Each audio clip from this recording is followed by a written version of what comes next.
What I want to talk to you about today is a process of the human organism coming alive by itself, reinitiating itself into aliveness. What I mean by that is that throughout all of our lives, the human organism really sort of pulsates itself, okay? And I want to show you what I mean by that pulsation. What we see is that the human organism pulsates. It's very much like a complicated amoeba, that's all. And the human organism naturally pulsates when it's safe. It's comfortable, it breathes easily, the heart pumps, the blood flows. Everything feels calm and natural inside the organism. But when it is confronted by a threat, this is when the pulsation of the human organism reduces. And that means it starts to squeeze itself. The body starts to squeeze because it protects itself. And then the greater the threat, the greater the reduction in the pulsation. So if the body does this organically and automatically, it would seem natural that if it pulsates when it's relaxed and comfortable, and it contracts the pulsation when it's in danger, it does this without our conscious awareness. So the body contracts automatically when it's feeling some sort of threat. But what's interesting is we didn't consciously make it do that. Even sometimes we don't want it to do that. We can feel our muscles getting tight or tense, and we can feel our breathing is getting shallow because we're getting nervous or anxious. And we can say in our brain, don't do that, stay calm, stay calm.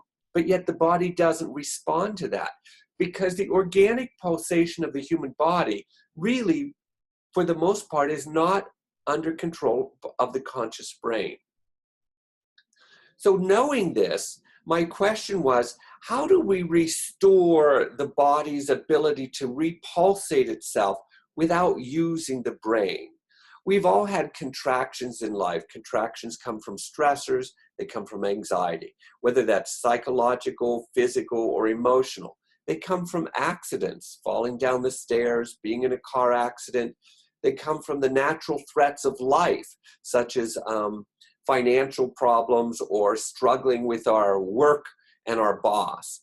All of those types of things affect the pulsation of the human organism. And I deliberately use the phrase human organism because to try to say body, mind, and spirit has implied in it still a separation of those three components. And I don't believe they are separated.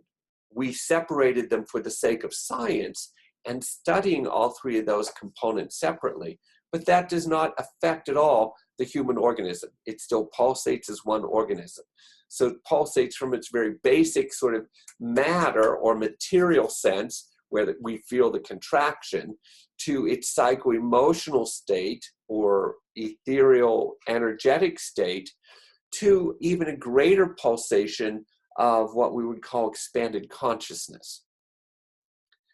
So what happens when we get frightened or threatened or under some sort of stress or anxiety is our pulsation reduces. So how do we reestablish or reinitiate that pulsation? And how can we do it without using the conscious control of the brain? And that's what tension and trauma releasing exercises is about. Tension and trauma releasing exercises is a series of exercises, very simple physical exercises, that both stretch and mildly stress various muscle groups in the body. In this process, what it does is it creates this very gentle vibration or tremor mechanism of pulsation in the human body. So it's actually the organic, genetically encoded mechanism in our nervous system that gets the nervous system to begin to sort of twitch or to move or to pulsate. Now, we all know this experience, and we know this experience from any time that we ourselves have or we've seen somebody else who got frightened or nervous or anxious. Oftentimes we'll see our hands shaking, or if we're holding back crying, our voice might quiver or shake. Or if we're standing, we might find that our legs are shaking. We even have the phrase in our culture that says, I was so frightened my knees were knocking, which means somehow the human organism was taking over control of itself and it was producing a shaking in me, and it produces this shaking for one very simple reason. It's actually already the nervous system trying to calm itself down. So if the muscle starts to get too tight, the nervous system recognizes that, and it starts to shake itself or tremor itself so that it can go back into a state of relaxation and therefore restore its pulsation. Now, this shaking is absolutely natural in animals. When you see this out in the wild, you can see that the human or that the mammal itself actually tremors or shakes spontaneously without any type of interference of an ego or controlling consciousness, which humans have. So I want to show you a video of an animal that actually has gone into a state of danger and freeze or threat, and then how it naturally moves from that state of freeze back into a healthy pulsation. Here we see this gazelle is caught by a leper, and it looks as though the gazelle is either dead or frozen in some way. And it is in some sense frozen or dissociated, but it goes into this state naturally. Now we see there's some baboons that come by and they chase this leper away. Now, as the gazelle lays there, you see no movement and you think it's dead. But very shortly, you'll begin to see the diaphragm in the belly starting to move. It's starting to reestablish pulsation. This is the same in human beings. We first start with our breathing coming back to us. So this pulsation continues until the diaphragm completely starts to loosen its breathing. Now we look at this animal and it looks very disorganized. The entire structure, the fascia and the muscle patterns are so disorganized, the animal actually looks injured, but it's not injured. The animal is actually very much alive and it's pulsating itself through its aliveness. Now you see that this shaking calms down more and more. And that means that the body is calming itself down, the nervous system is relaxing, and reorganizational structures coming back into the body. So that the gazelle, by its own nature, is reorganizing itself to the point where it can get up and run away as though nothing has happened. So that's the example of how natural this mechanism is in animals. We are still mammal-based beings, and we have this mechanism genetically encoded in us as well.